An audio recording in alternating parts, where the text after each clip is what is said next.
My name is Pat Bayles. I've been at Mercy for 5 years. I've got to step out of that light. Number one, I look better in the dark, and it's blinding me. I've been at Mercy 5 years. Before I came to Mercy, I'm a retired teacher from the Cedar Rapids Community School Districts. I got another retired teacher up front. Anybody else retired from the Cedar Rapids? There's another retired teacher there. A joke about teachers is they retire, but they never, or they only lose their class. And my job at Mercy is a unique job. I am in organizational development, and my job title is Leadership Development Coordinator, and I'd never even heard of that job before I went to Mercy. So I primarily do things related to the soft skills. I don't have any clinical skills at all. I can't do blood, so I'll never make a good nurse. Soft skills, communication, coaching, conflict resolution. And one of the things I do is I onboard all new staff. So every new staff person that comes to any of the Mercy clinics or to the hospitals, including all volunteers. Hence, that's why I was invited here. And the piece that I'm going to share with you today is on guest service excellence. So when you're preparing for a guest in your home, tell me what do you do when you're preparing for a guest? Clean. What do you clean? You know, every group there's somebody that says that, everything, and I think you make the rest of us look bad. Those of you who don't clean everything, what do you clean? The things that show. Oh, absolutely. I'm going to clean the places where I think you're going to go. So, for example, in the winter, if you're going to come over to watch an Iowa game, I'll clean the family room, I'll clean the kitchen and the bathrooms, and then I also have to clean my bedroom because I live in a little teeny tiny bungalow, and the bed becomes our coat closet when there's too many people there, so I'm going to clean there. I hate first-time guests, actually, because they want a tour. And so you have to clean rooms that you haven't even been into. You know, the doors you open in your house, do you like this? You open the doors to say, are there any squirrels living in here or anything like in here? Okay, it looks good to me. The registers are closed. I'm going to close it up and I'll be back again. So we clean. We clean up our house. We make sure things are neat. What else do you do when you're getting ready for guests? Cook. What do you cook? What they like. Cook what they like.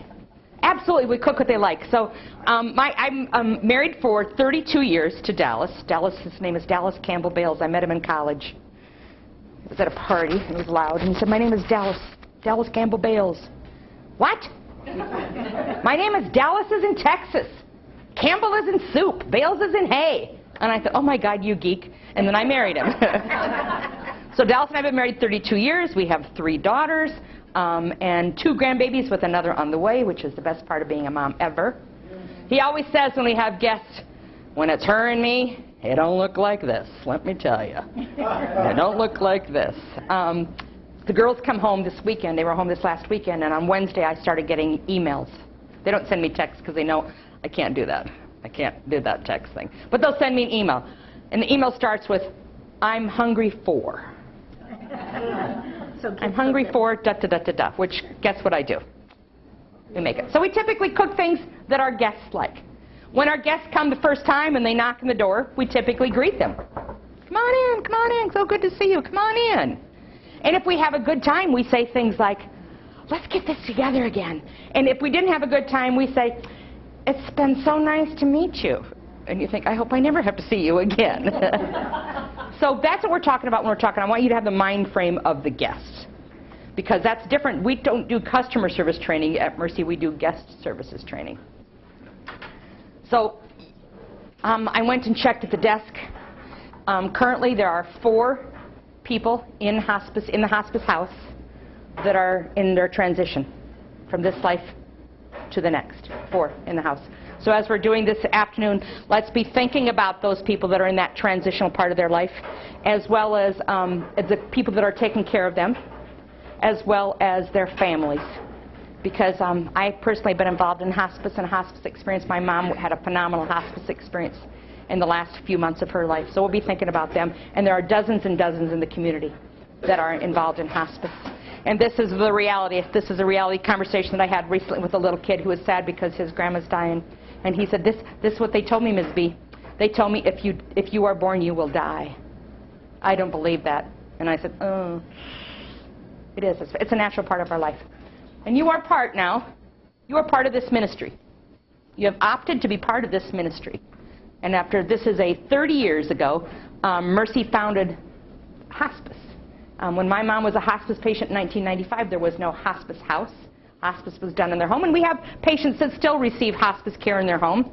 We have patients who receive hospice care here. We have patients that are receiving hospice care in the hospital, and we have patients that are receiving hospice care in their own beds. So you are now part of this. And since that very beginning, and I'm not sure why that font is so funky looking, since the very beginning, we strive to provide that compassionate care.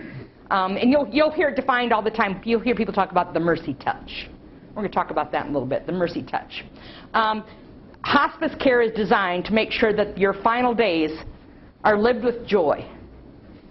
You know, I remember as a kid when my mom and dad were both from Catholic families. I went to 12 years of parochial schools. We drove frequently to Dyersville or to Cascade or to Butte to go visit, well, always like one aunt or an aunt or cousin. And my mother would whip out the rosary beads. You'd get in the car, and my dad would say, hurry up, because there's a Cubs game on in 20 minutes. So she didn't really like that. He'd like to hurry through the rosary bead. And I remember my mom would she'd pray for, she wanted me to be a nun, which is an interesting idea. But I remember her praying for a happy, holy death. And as a kid, I thought, how does that happen? How can that be? How can that be? We want to make sure that your final days are lived with joy and meaning. And this is huge. It's very difficult to watch people in pain, so we want it to be as pain-free as possible. At a certain point in time, here, the nurses that are here in the hospice house, when we can see that the patient is coming, and there's all kinds of indicators, and you'll talk about this as you go on, all kinds of indicators that it's becoming very, very close. Whether it's the death rattle, the sounds of that come from their lungs, or the modeling of their skin, the coloring of their skin, there's all kinds of indicators. At a certain point in time, when the nurse has said, I have done everything I possibly can for this patient, and I see that they're comfortable, and we gauge that comfort based on they're not restless, they seem to be kind of calm. At a certain point in time, that care shifts from that patient to the care of the family. So part of what you're doing is also caring for some of that family piece. You are part of the team, and it's a huge team. It includes, obviously, the physicians and the nurses. We're also talking about chaplains. I was a part of a phenomenal music therapy piece with a hospice patient recently. Absolutely phenomenal experience. I find music therapy to be very intriguing.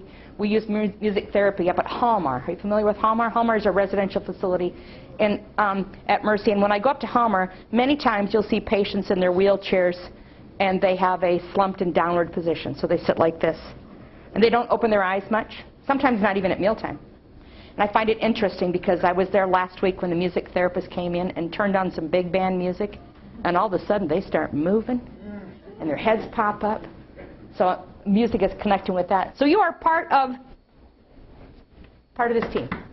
That's what you're signing up for, to be part of this. What makes a good volunteer? And particularly, what makes a really good hospice volunteer? Obviously, you need to be caring, and you need to be compassionate and friendly. And we want people that are not afraid to say hello and engage people in conversations. I was out here one day last fall, and I was actually visiting a hospice patient and their family. And there was a volunteer that sits up front, and I came in, and she said, just a minute, I'm orchestrating a party here. I'm putting together a party here. I'm orchestrating a party. This is a volunteer sitting at the front desk. And I thought you're a volunteer. What are you doing? Because I thought she was talking about a party that she was doing at home. I'm orchestrating a party here. And I said, tell me, what are you talking about? And she said, we have a hospice patient down here, an avid Hawkeye fan. And he said what he wanted to do more than anything else, he wanted to have one last tailgating. So we had a huge tailgating party here at the hospital. And that's exactly what we want to have happen here. If you're looking for a really quiet place to hang out, we wanted this to be a place that families came together and got a chance to act like a family. So that's what this is, and we're looking at that. So we want you to be cheerful and, despite the fact that there are some sadness around you, but also appropriately cheerful. I always remind hospice volunteers, when people leave on Monday, clearly you can tell if someone has been distraught. It's probably not appropriate to say them when they walk out the door, if they got tears rolling down their cheeks, Happy Monday! So, be cognizant and being careful about that piece. And then also some attributes is we want people that have some common sense, which is, I find, less common than what you would expect it to be, and a willing to work with others. And then obviously, this has to be consistent with what you believe in, that you believe that this provides value to both the patients and their families, because illness is typically a family disease and not just a disease of a single patient. And there are some that are terribly difficult to deal with. I particularly struggle with all of those really young people that are dying. Not that, any death isn't sad, but if you're 94 years old and you've lived a really good, long life, that's one thing. Versus if you're 27, that's a loss of hope. So those are some things we're looking for the hospice volunteers. So if I were to ask you, who are the customers, who are the guests of hospice? Tell me one. Clearly family members. And what do family members want from us? What do they want from you as a volunteer? Compassion. I want you to be compassionate. What else do they want? Encouragement. Support and encouragement, absolutely. Empathy. Someone to talk to. And I think that is huge. So in my introduction, she told you that we are part of Plaintree. Plaintree is a nonprofit group that we're associated with. And obviously the point is to improve the employment experience, but it's also to improve the patient experience. And I'm reading my Plaintree book for the 5th time because I've got menopause brain, which is too much information for some of you. Menopause brain means my brain is now being coated with Teflon, and when I read it, nothing sticks. So I'm reading the Plaintree book for the 5th time, and I read this last night, and I think I've got to share that with the group tomorrow. You are going to be a caregiver as a volunteer. Sometimes you'll actually care for the patients. Sometimes you'll actually care for their families. So you're going to be a caregiver. And one of the most healing things any caregiver can do, whether you're a nurse or a physician or whatever, one of the most healing things you can do at an emotional level for your patients is to listen to their stories. And they have amazing stories. Amazing stories. I've never met a nurse at the hospital that doesn't say this: I can't believe the stuff that they tell you. They don't know me, but they tell me their stuff. Do you know what that tells me? Number one, they've got a huge level of trust. Because if I'm going to tell you all my stuff, I must clearly trust you. And another reason that those stories are important, that it's important for you to hear those stories, is because for some of them that's part of their healing process. For some of them, their families are tired of hearing those stories. I don't want to hear it anymore, Mom. I don't want to hear it anymore. Or sometimes they don't want to burden their family with those stories because they're worried about how their illness and disease is impacting them. So I think that is probably one of the biggest things you can do, is to listen to people's stories. So I worked at the hospital. Generally, I'm working at the hospital. I stepped in the elevator this morning at the hospital, and some guy was there with a huge linen cart, and I could barely see him over the top of the linen cart. And I said to him, "Hi, how are you?" And he said, "I'm okay." What does that mean? I'm not. You don't want to be there. No, and the temptation is to say, "Well, have a good day," and get off the elevator. But I thought, he just gave me a clue. He's not okay. And so I said to him, "You said you're okay, but by the tone of the voice, I'm wondering if you are." And then he started. And I heard about the pain that he was experiencing in his foot, and it couldn't get away. And the job he has, he works 9 miles. He doesn't get home and walk on the treadmill. He walks 9 miles a day. So we talked about the pain in the foot, and we talked about what next steps might you take to alleviate the pain. So listening to their stories is a huge part of what their families need and what their patients need. So what do patients want when they come to hospice? Understanding. I want understanding. They want to understand the progression of their disease and illness. What's going to happen next? I remember my mother said to her oncologist, "How much longer do I have?" And he said, "If I knew that, I'd be out buying a bunch of lottery tickets." I don't know. Even now, we just don't necessarily know. But they want to know what's going to happen next. What's going to happen next? Okay, so when you think about the guests, we've got our patients, we've got visitors, we've got physicians and case managers and social workers. All of those are their guests. And each one of them needs something different. We have our internal guests. So if you look to your right and look to your left, there's another one of your guests in the room. And then we've got our external guests. What do you want from a fellow volunteer? Have anybody done this kind of volunteer work before? So we've got some in the room. What do you mean by this kind? Hospice? Hospice, or just generally any kind of volunteer work? Okay, all of you have done that kind. Okay. So in a hospice piece, one of the things I think here, because it's always interesting to watch, there's lots and lots of different kinds of volunteering for hospice. My brother volunteers for hospice. He's retired. He's younger than me, and he's retired, which is a little bit of irritant, but we're not going to go there right now. He volunteers for a hospice in Madison, Wisconsin, and his hospice job is called the bucket list. So he took a guy to go see a professional baseball game because he had never been to one, and that's what he wanted to do.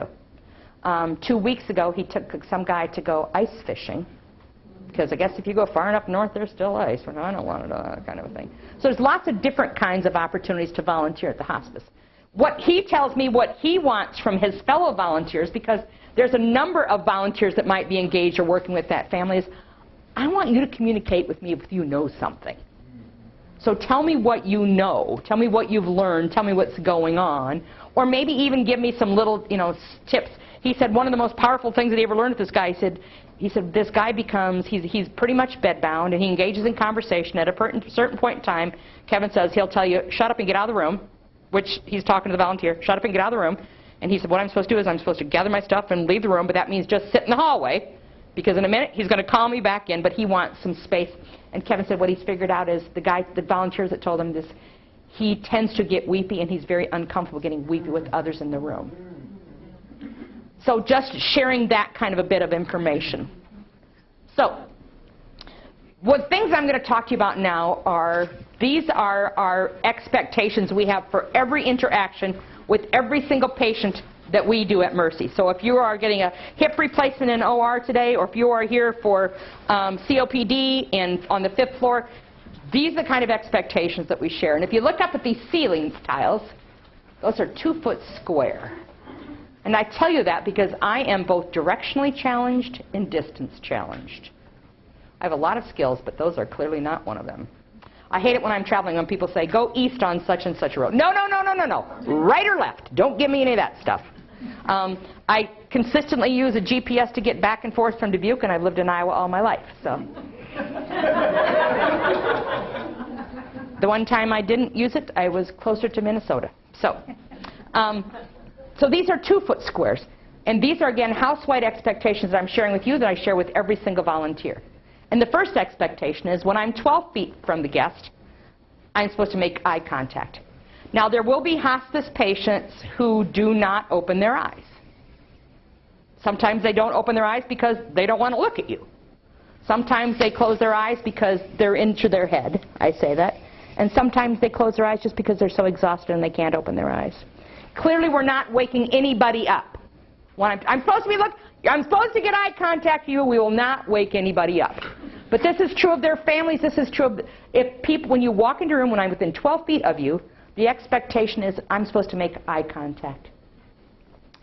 I have friends that have varying levels of eye, and everybody has a certain level of eye contact that you're comfortable with, and then a certain level that gets kind of creepy, You know what I'm talking about, that creepy thing? It's like the eye contact is so intense, it's like they're burning a hole in the back of your brain kind of thing. That hurts. That's creepy.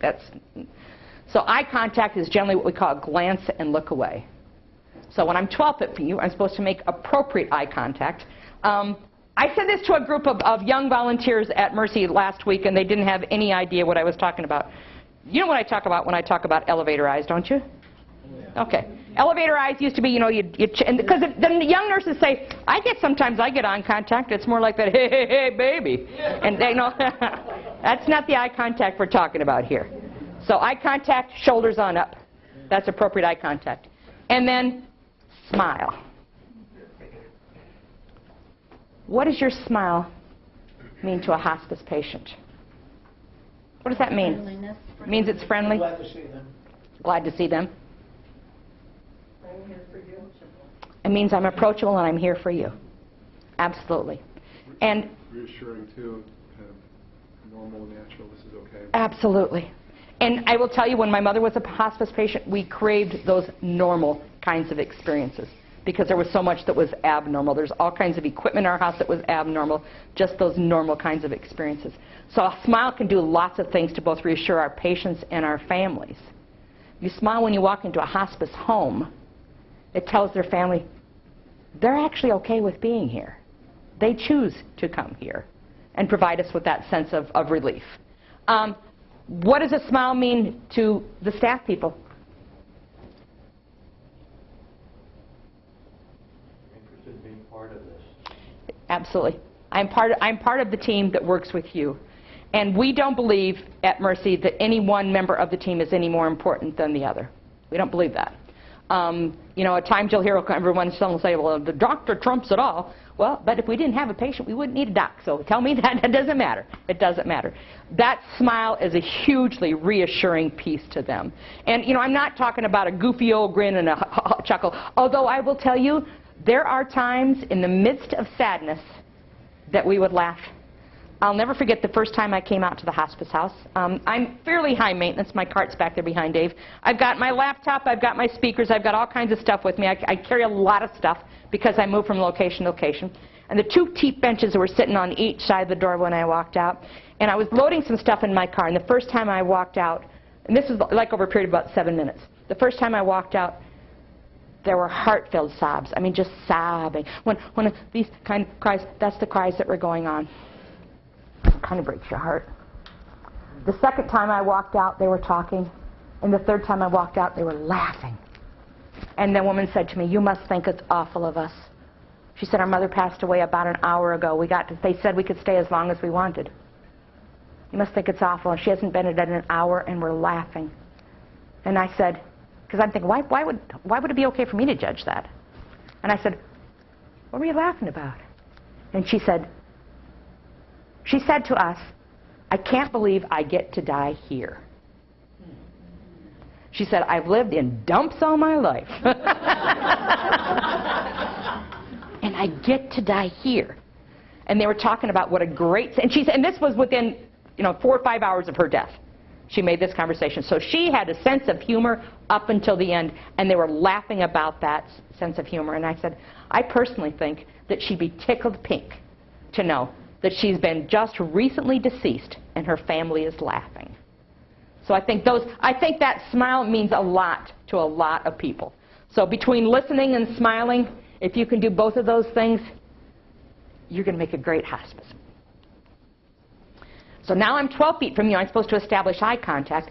When I'm 6 feet from you, and I know that there's specific pieces. I know when my brother's a hospice worker, when he goes into home, he's not supposed to share people his last name. I don't know if that's different here or not. Do you do that different than here? Whatever is comfortable with you? If they're willing to. Okay. We don't stipulate that they can. Okay. Well, he's not allowed to share his last name, which I think that's kind of interesting. But When a volunteer is assigned to a patient family situation, the family is always notified of the volunteer's full name. okay. And then the conversations you have afterwards can be whatever you would choose to do that. Very good. Very good. If I know your name, and research will tell us that people love the sound of their name. But I'm not talking about, there's people that will so Kathy, how are you doing, Kathy? So how are you feeling, Kathy? The last time I saw you, Kathy, was not that irritating use of a name, but people love the sound of their name. One of the advantages of working at the hospital is we've got name tags. I moved it over here because Dave said, don't let it get your mic. But it's little teeny tiny font, so I've got to be really close before I can see that name. So love the sound of your name. If you're going into a hospice home regularly and you see family members that are regularly, if you acknowledge them and use their name, that means a lot to them because it means I must be important enough that you'll remember me. So I'm going to use your name. We always suggest that we are, this is a formal and an informal relationship. But I'm very reluctant to use, I remember the first time I was working with her name, she wanted me to call her Mrs. Robert Johnson. And I thought to myself, this is 2012, and you are more than Robert's possession, so I know you've got a first name. I thought that to myself. And then I said, my name is Pat Bayles. What would you like me to call you? And she said, Mrs. Robert Johnson. So as difficult as that is, that's honoring her and being respectful to her. So you're not going to use nicknames. And I find it really interesting. My brother says that when he works with cancer patients, in particular in hospice, they don't like to use the C word. They'll call it all kinds of stuff. The nasty visitor, that was the one that he had figured out last time. He said, I thought maybe I should lock the door because they were talking about a nasty visitor. And then I thought, oh, he's talking about the illness and the disease that's going on. So when I'm 12 feet from you, I'm supposed to make eye contact. And when I'm 6 feet from you, I'm supposed to greet you. And this is particularly true more so in the house here than even in the community. We always are looking for people. And I think, you know, if you've never been into the hospice house, so you walk in, first of all, you walk past that beautiful fountain, you walk in, and that gorgeous desk is sitting there, but you can't really see much beyond that desk. And you'll see people that are standing there, and they are clearly, you know, they got the, like the little bobbleheads, they see them looking this way and looking this way and looking this way. So if you see people in any part of this house, or anywhere, that look like they're confused, I think the most appropriate thing to do is ask, what can I do? How can I help you? How can I help you? Because I think that they don't necessarily know that this side of the building is administrative and offices, and the other side is the house. Or even showing things. I was down in the nurses station over at the hospice house last week, and somebody came out, a family member came out, and he was trying to find a place where he could get a little bit of water to make, they were doing something in one of the rooms, and he was making something with his grandkids, to entertain his grandkids were there. He needed a little bit of water, and he needed a little bit warm. So I said, come on back in the kitchen. Here's where the kitchen is. So showing people where things are and around. So we always ask, you guys would know this one, how may I help you is grammatically correct, but we don't really even care if you say, how can I help you, as long as you ask that question. You notice people who have manners and people who don't.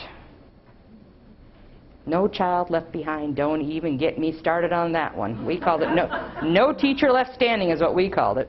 Do you know that in many schools they don't teach penmanship anymore because they say kids don't write? Well, I write every day. They don't teach social skills either because, according to them, it's happening at home. I'm going to be 60 this summer. That's a good. On Friday nights, we go on a date. Every Friday night.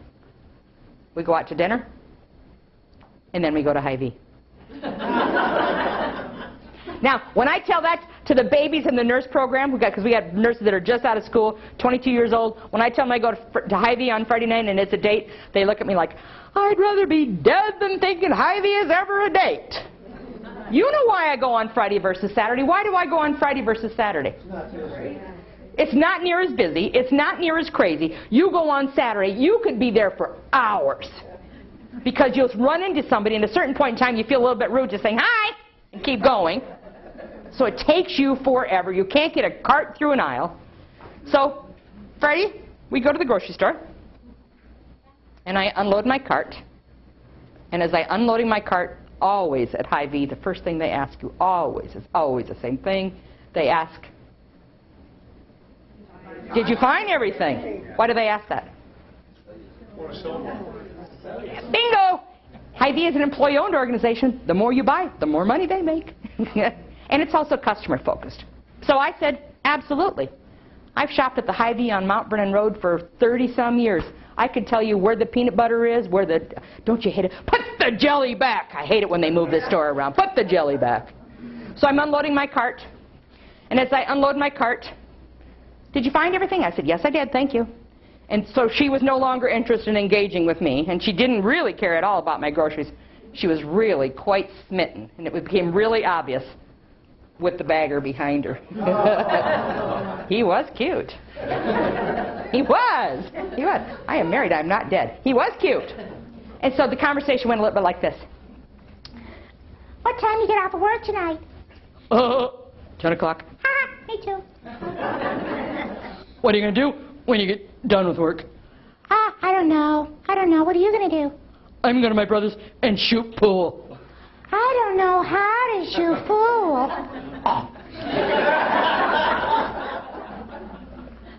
I was there when they talked about taking Cool Ranch Doritos versus Nacho Doritos. I was there when they decided that Welch's grape soda was a drink that they were going to take with them because they both love Welch's grape soda.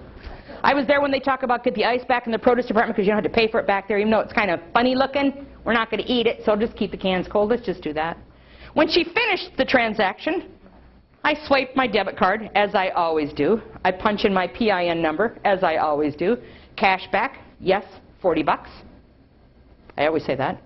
But I'm not always sure where that 40 bucks goes. But that's another problem. So she pulls off the receipt, pulls 2 trunnies out of the drawer, turns her back to me, and says, who else is going to be playing pool? And I thought, I think your customer transaction should end with a thank you. I think it should end with a thank you. She apparently wasn't taught that part. So she's talking to this guy and going on, and I'm thinking, pretty soon this is going to get very uncomfortable, and this is going to feel like it's about 800 pounds. So eventually you're going to turn to speak to me, and I know you're going to say thank you, because my mama taught me thank you. I bet your mama taught you too. She prompted you when you were little. Here's the juice. If you didn't say anything, what do you say? What are the magic words? She did not turn. In fact, what she did is she took her hand and went like this, and the end of the receipt tweaked me on the end of my nose. I turned and looked at my husband, and he said, "I'm going to wait in the car." Because he's a chicken, and he knows I am about to go into service correction mode. Thank you. Your mama taught you. Your grandma taught you. Thank you. Did you have a comment? Which Hy-Vee was this? Mount Vernon. Mount Vernon Road. I figured that. I figured that one because the ones like the one out here, I have good customer relationship. The First Avenue one, I've got a good one. The Johnson Avenue one, I've got a good one. The one over by Lindale, they're always good. But every time I've gone into the one on Mount Vernon Road, it's...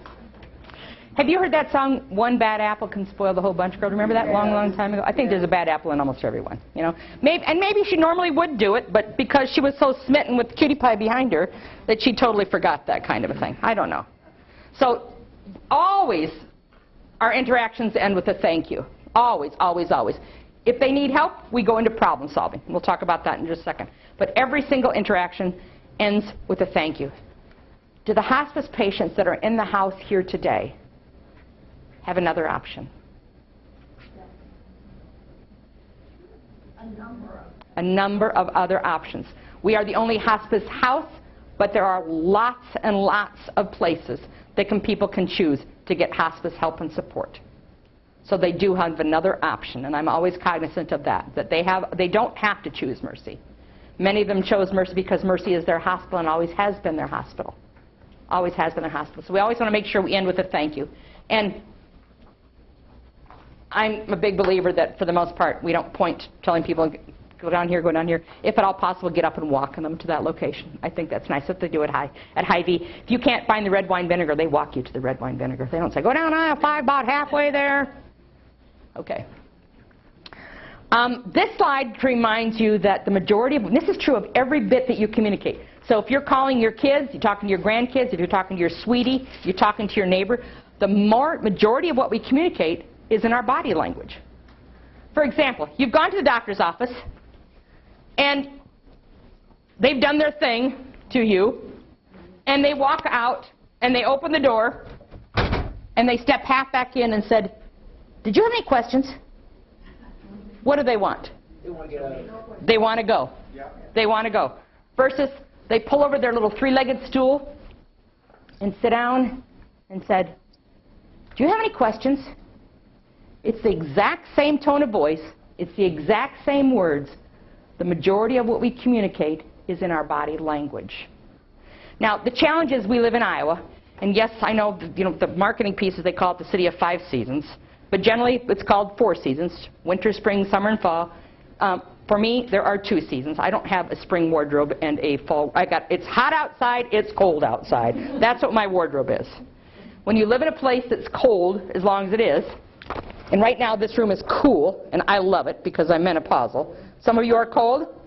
Is anybody in the room cold? Besides, some people are cold. There's a few people I can see that are getting cold. So maybe someone back by the thermostat would check to see if it's set at 52, because if it is, we should probably bump it up. This is how we maintain warmth for about 6 months of the year, right? This is what we do to maintain warmth for 6 months of the year. And you can still go, even in the midst, it can be 97 outside, and you can go into a grocery store or some restaurant and freeze. Freeze. So this is what happens 6 months a year. I sit like this to maintain my heat, and then this becomes a habit. Do you know what people learn about this in school in terms of communication? When I'm doing this, what am I doing?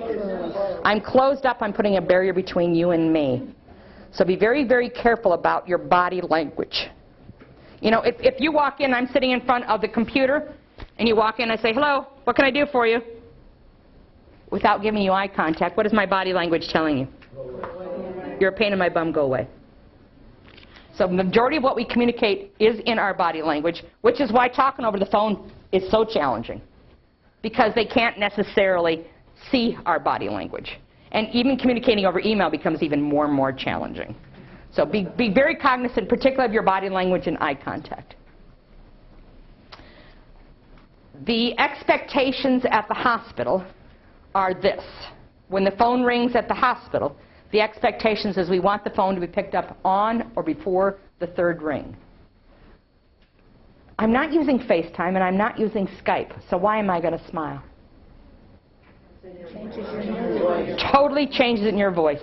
My oldest daughter is finishing up her PhD in UC Davis, and when she calls me from California, she says, hi, Mom. And by those two words, I know, is this good news or is this bad news? So majority of what we're communicating is in, again, our body language, and since I don't have that over the phone, I'm going to have to accelerate my tone, so I'm going to smile when I pick up the phone. Now, I would assume that the answer, I don't know, do you use Dennis and Donna Aldorf when you answer, or do you just say hospice house when you answer? Actually, our volunteers don't have to answer the phone. Oh, you lucky dogs. They're the ones as office assistants at the hospice house. Ken is one, Tom is one. So you guys already know how to do that then? Okay. We have some that are specifically trained for phone. Perfect. And if I am in a patient's home and the phone rings and I've been instructed to answer the phone, how will they answer the phone there? I would probably say, such and such residence, this is, and then my name. I always ask the caregiver, how should I identify myself if the phone rings? Perfect. Because sometimes they might not want others to know. They may not want you to know, someone to know yet there's hospice in the house. Absolutely. Absolutely. That's a great idea. So I think that best piece is just resolved by saying, number one, if the phone rings, do you want me to answer it? Yeah. Number two, if it does ring and you want me to answer it, how would you like to identify myself? I think that's a great idea. Then you have to worry about stepping on toes or crossing lines that way. Very good. Very good. Since you don't have to transfer and hold, we can skip that part. That's a lovely thing. I always suggest that if you have to transfer, put somebody on hold to pick up another phone call or whatever, tell people why you're doing it. I'd like to put you on hold so I can do such and such, because they're going to comply with that. And then always, the last piece is always, thanks for calling. One of the things that I get to do at the hospital is I work with the nurse grad residency. So these are nurses that have finished nursing school that have not really been nurses in the hospital yet, except for their clinical practice. And one of the scenarios that we do is called the end-of-life scenario. And we split them in 3 groups. We take one group comes out to the hospice house and visits the hospice house, because this is some options that people use. We take another group up to 81. On our 8th floor, we have 8th floor is oncology and neurology. We have what we call family beds, and there are some here. Family beds are full beds, because they were generously donated actually by a resident's or a patient's family. A woman said, for 37 years we have slept side by side. He's restless. I think he'd feel better if I were to get in bed and lay beside him, but these little hospital beds don't do much. So we take them upstairs, and then one thing, we go down into the morgue and talk about moving a body from the hospital into the morgue. And then one of the scenarios we do is we go into the simulation lab and talking about taking care of that family. So the family's received, we use a scenario, talk about the family's received, here's a scenario, and we've got a simulation. It's this mannequin that's like he breathes. He does all kinds of stuff. He actually throws up too if you want him to. So we go through this particular scenario and talking about this. And what I see for families that are going through this process is, for some families, it brings out the absolute best in families. For some, it brings the families together, and for some, this becomes an incredibly difficult experience. I've seen families argue over quilts. Quilts. You know, and I've heard others say, I'll go buy you a quilt. No, I want that quilt. This is a very, very stressful time in people's lives. Very, very stressful time. Even for my mother, we knew it was coming. I chose to be with her during her last 4 weeks. I told my boss, I'm going to stay home with her, and if that doesn't work for you, then I quit. So what do you want me to do? I said, I guess you could stay home. So on occasion, you will meet a disruptive person. So we're going to talk about our strategy that we use at the hospital. So I personally love wedding invitations because for me a wedding invitation is an excuse to get a new dress. I personally think it's bad luck to wear a used dress to a wedding. Or at least I've told my husband that. So we wouldn't want to cause them undue stress by wearing something ugly to that dress or something you've worn. So last summer I got a wedding invitation to someone. I was very excited about their wedding. Very, very excited about it. I bought a dress. 3 days before the wedding, the weather report says, it's going to be cold. And it was supposed to be an outdoor wedding, and I thought, oh, I don't like being cold. I get kind of crabby when I'm cold. So I decided I was going to go buy a jacket to wear with the dress. So I had the perfect jacket to go with the perfect dress and the perfect shoes, and then sometimes called a party purse. Party purse, the guys in there might not know what a party purse is, so I'll briefly tell you, it's got enough to hold lipstick, a little bit of cash, and an ID in case they can't tell that I'm not younger than 21. So that's what the party purse, little teeny tiny purses. So the morning of the wedding, I'm getting dressed, and I'm in my bedroom, and of course, it takes him about 7 minutes to get dressed. But I start the process early, because it takes me a while. And so I'm standing in my bedroom, and I'm looking in the mirror, and want to make sure that things aren't hanging out that should not be hanging out. And I've got a little bit of a modesty thing, so I don't like my tatas hanging out or anything like that. So I'm looking in the mirror. I thought, okay, that side looks good, and then that side looks good, and I thought, I wish I could suck in my butt. I can't do that, though. So and then I look on this side, and I realize the anti-theft device was still on the jacket. You know, when you walk out of the store, it's the one that's supposed to go, only it hadn't. So I have a little meltdown in my bedroom. Oh, I can't believe they didn't. I'll get a screwdriver and I'll take that sucker. No, you won't. It tells you right here, do not try to remove it. It will dump ink on it. Do not. You know what, I can do that. I'll get some duct tape and a screwdriver and I'll get that sucker off of there. No, you will not. So I'm having this little meltdown, and I said, I don't know what I'm going to wear. So he opens up my closet. There's plenty of options in here, Pat. Plenty of options. And I said, but you know how when you get in your head you're going to wear this, nothing else? So I'm having this little meltdown and thinking, what am I going to do? What am I going to do? What am I going to do? He said, I know. Let's just leave a little bit early, and we'll go get that taken off. And then he said, you know, I really would just go ahead and wear it. And he would. He would not think twice about saying, well, if we're going to take it off. So I'm not wearing that. So we left early. I tell him, do not park the car. Just wait by the curb. This will take just a minute. So I walk up to the counter where I had bought it 2 days before from the sales clerk that I had bought it 2 days before.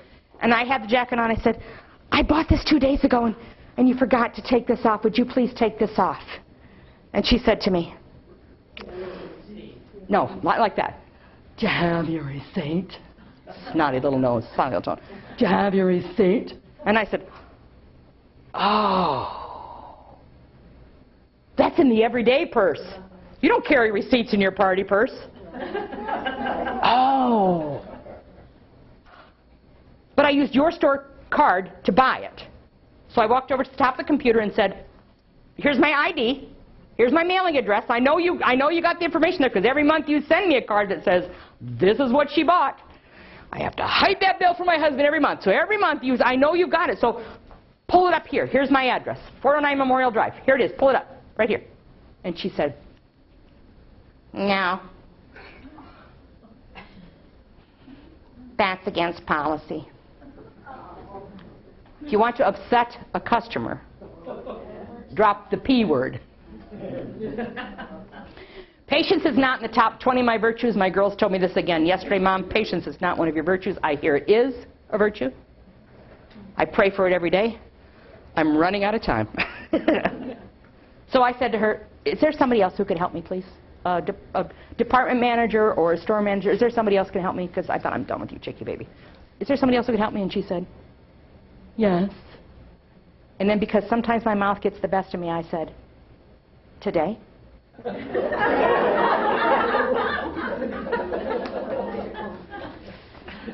So she took off. And when you're waiting, 1 minute seems like 20. So pretty soon I see her moving towards where I was with somebody else. I'm guessing this is the boss. They stopped and looked at the new Coach purses. Stopped and did a little whiff of the new fragrance at Clinique. By the time she got to me and Snooty 2, because there was Snooty 1 and Snooty 2, Snooty 2 says, "What can I do for you?" And I thought, why don't you and Snooty 1 talk about that on the way up here? And I said, "I bought this jacket. You forgot to take this off. I've asked her to take it off. She says it's against policy. I don't have my receipt. I put it on my store card. I gave you my ID. Please take it off." And she said, "That's against policy." I said, "Don't say the P word." She said, "What?" I said, "Are you going to say that that's against policy?" And she said, "I was about to say that." And I said, "I bet you have a policy that says that when someone buys something, you accept payment, you put it in a bag, put the receipt in. Do you want the receipt or you want it in the bag? And you take off that stuff. I bet that's, I take off the anti-theft device. I bet that's in the policy. And since you disregarded it then, do it now. Take it off." I can't help you. Now, Hy-Vee, the counters are alive, are really low. If the counters are low on Hy-Vee, I know I could leap the counter and eat them alive. Those counters are much higher. I don't think I could even get up on top of that counter to eat her alive. To make a very long story short, I ended up going upstairs to talk to the store manager. I told him this. By now I have gone from distracted by this. So people are distracted because they don't feel good, or because someone they love don't feel good, or because they know it's close to the end and they're not ready for the end. Then they become disappointed in our product or service, and then it goes to sometimes called ugly. So I told him, because now I've gone way past disruptive to ugly, and I started the conversation with, "Listen here, bucko." I would not recommend that. That's not a good way to resolve conflict, to start a conversation. "Listen here, bucko. You take this sucker off or I'm going to sit outside your store. I'll skip this wedding and I'll sit outside the store and I will tell people, phenomenal clothes, bought everything in here, but the service is horrific. Go in if you want to. So what are you going to do?" And I know he took it off to make me go away. I know he did. But you got to take it off. I did. Of course, when I get to my car, Dallas says to me, "You said that was going to take just a minute." Then he falsely accused me of looking at the clearance racks. Well, okay, it wasn't falsely accused because I did do that while I was waiting for Snotty 1 and Snotty 2 to return. You always got to check out the clearance racks. You always got to look, right? You always got to look. So again, they're distracted because an illness or disease has progressed. They're disappointed. Sometimes they're disappointed by the way that other family members are acting. And I remember calling my brother Tim and said, "I think you should come home. You're supposed to come home for Easter." And I said, I don't think you should wait for Easter." I said, "Why?" "Because I don't know if she's going to last till Easter." Well, I got my tickets. I couldn't answer him because I couldn't think of an appropriate and decent thing to say to my brother, thinking, seriously, this is about tickets? This is about tickets? So, distracted to disappointed to disruptive. That's the progression. And we obviously like to stop it before it gets to that part. And so this is what we teach people to do that. We call it the last line of fence. Are you familiar with the phrase active listening? Oh, yeah. What does active listening mean to you? Paying attention. Paying attention. So that means when I'm looking at you, when you're talking to me, I look at you. When you're talking to somebody and they don't look at you, and I'm assuming they're not unconscious or they're not so heavily sedated they can't keep their eyes open. But if I'm engaged in a conversation and they don't look at me, what goes through your head when people don't look at you when you talk to them? They're not listening or you don't care. So part of active listening is I'm looking at you when you're talking to me. And I'm not looking at you and I'm also looking at my phone. Or I'm not looking at you and I'm also reading a computer screen. Or I'm not looking at you and I'm making my Hy-Vee grocery list. That's called distraction. So the first thing is active listening. And I also train staff to remind people not to interrupt. I speak fast. I know I do. My mom had 4 kids in 5 years, and I learned to speak, and I was the shortest. So I learned to speak really, really fast, to get it in really, really fast while I had a chance. That's how I learned. There are people that speak very, very slowly. And that has nothing to do with their cognitive ability at all. That has nothing to do with it. Sometimes people speak very, very slowly because they're wordsmiths. They're word crafters. They always pick the right word to say. And it's challenging for me as someone who speaks fast to listen to someone who speaks slowly.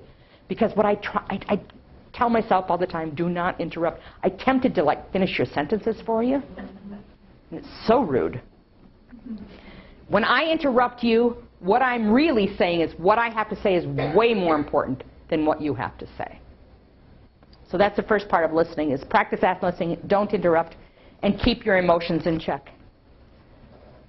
Is it okay to cry as a hospice volunteer? Yes. Absolutely. Absolutely. Some people think, well, I don't know that that's professional. To me, that means I care. It means I care.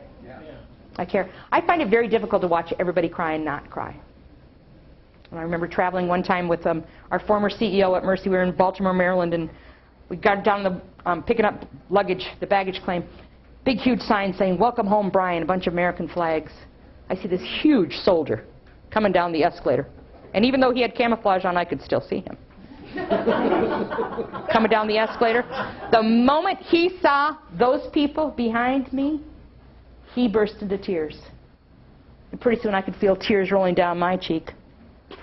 And Carl looked at me and he said, "Do you know him?" I said, "No, I don't know him." He said, "Why are you crying?" "Because they're crying." He said, "What's wrong with you that you're not crying, Carl? What's wrong with you?" A great way to help. There are times when I don't want to get, obviously that you can't be the weepy, hysterical one of the group. Seriously. If everybody else is crying, you need to pull back your emotions. And I'm not opposed to a single tear rolling down your cheek or crying. I'm not opposed to that. But for me, the best way to get my emotions in check is I learned 2 different strategies. The first strategy is I start thinking, what's 12 plus 6 plus 3? Or any 3 numbers. Because part of what I'm doing is I'm trying to trick my brain and take it back to a more logical focus. Takes it out of that fight and flight piece. Or what I really more frequently do is I breathe. And I teach staff the cleansing breath, breathing in through your nose, exhaling out through your mouth. 4 of those reduce anxiety and stress. So that's one of the pieces I use to help keep my emotion in check. Cleansing breath, in through your nose, exhaling out through pursed lips, exhaling completely. We have people that go through MRIs and CAT scans unsedated by teaching them that particular piece. It's a phenomenal piece. Soft belly, clearly named by a man. What woman would name an exercise soft belly? So the first thing is listen. And then the next thing is apologize. The thing about apology is people are really sure apology means if I say I'm sorry, that means I was wrong. And that's not what it means. Sometimes an apology is just a demonstration of empathy. My 4th day at the hospital, someone said, "Would you be part of Press Ganey Home Health Team?" And I said, "Sure." And they walked away and I thought, what the heck is that? Press Ganey's our report card. Patients get to tell us, this is how you did. This is how you did. That's our report card. It's big to us. We get reports every single Friday on our report card. Every single Friday. I went out to the home health team, and the thing that they were storing low on was this one. And I'm sharing this with you because it's applicable to your population too. Staff response to patient pain. And I said, I got a great solution. Just give everybody an extra syringe of morphine. There we go. But then they tell me things like there's rules around narcotics. And not just anybody can pass out narcotics. You have to have an order. And I said, well, then just order them to do that. And he said, no, it's got to be a doctor's order. So no, Pat, we're not giving everybody morphine. No, no. So this is what we did. Before then, their scores were 17, 18, and 19%. Consistently, they've been 87% and above on that one. Staff response to patient pain. And this is what we did. We trained staff when a patient said, I'm in pain. We trained staff to say, I'm sorry you're in pain. That's all we did. Staff response to patient pain. I'm sorry you're in pain. So an apology is not necessarily about who's right and who's wrong. Sometimes it's just a demonstration of empathy. So I'm going to listen, I'm going to apologize, I'm going to solve, and I think the first thing is to identify what is the issue and solve it in a way that works for them, and then check back. Have I solved your problem? Did I answer your question? Or my favorite when I train staff to say this. before I leave your room, is there anything else I can do for you? I have the time. Makes patients feel really special and like I'm not rushed. And then again, just like your mama told you, thank you. Very briefly on first impressions. I remind staff when I do Discovering Mercy that this is not Hooters. We don't want to see the crack of your bum. We don't want to see your tata sticking out. For the most part, we expect volunteers to dress the same way as others. We expect appropriate professional.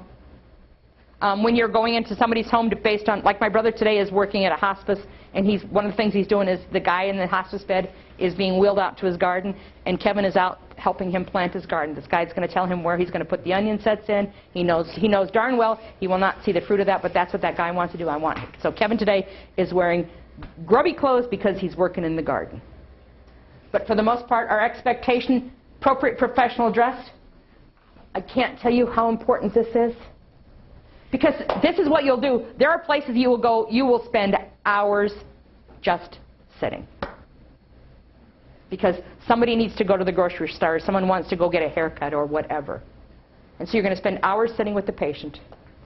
But be careful. I always tell people, don't take a really good book. Like one of those books like you can't put down, where you think, oh, I got it, one more chapter, one more chapter. Just take a so-so book, something that doesn't suck you in. Because we don't want to make sure you don't get caught up in that. And then you don't forget that why you're really there. And we've already talked about glance and not stare. And then we've already talked about the friendly voice. This is just some ideas that I've done a lot of research on hospice and hospice care. And Kevin tells me this, my brother that does this, he says, that's one thing that just irritates you when a patient talks about dying and you say, I know how you feel. No, you don't. You've never gone through the dying process before. No, you don't know how it feels. So don't disrespect them by saying that. Don't be sick by saying that. This is an example of, they don't talk about terminal lung cancer. They called it my problem or my ugly visitor. And if that's what they want to call it in their household, then you are on their turf. You respect their wishes, and that's what you called it. It's totally inappropriate for you to say, you know what, it's not an ugly visitor. It's liver cancer. That would be totally disrespectful. And they ought to kick your bum out of their house. That's what I would do. So patients' conversations, adjust your language accordingly. You'll listen to how they talk, then you talk that same way too. This is probably one of the biggest things. So you talk about listening and smiling. You can't fix their stuff. You can't fix their stuff. You can't fix family relationships. You can't fix their stuff. But you can be with them.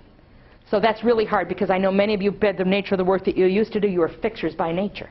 But you can't fix it. So you've just got to learn just to be with them. And sometimes I feel just a whole bunch can be said by just saying, I'm really sorry. Is there anything I can do for you right now? The thing I love about talking to people with years of experience in the workplace is you've all had really positive customer service experiences.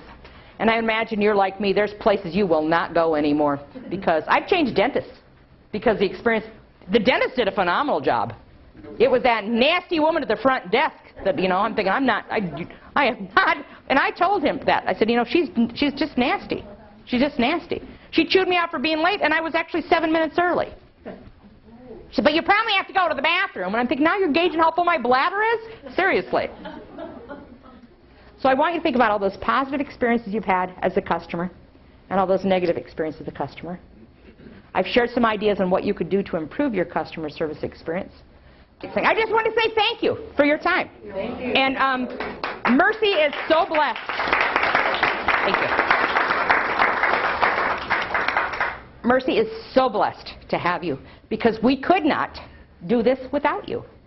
So thank you for what you are doing to provide the Mercy touch to our patients and their families. Thank you, guys. Thank you.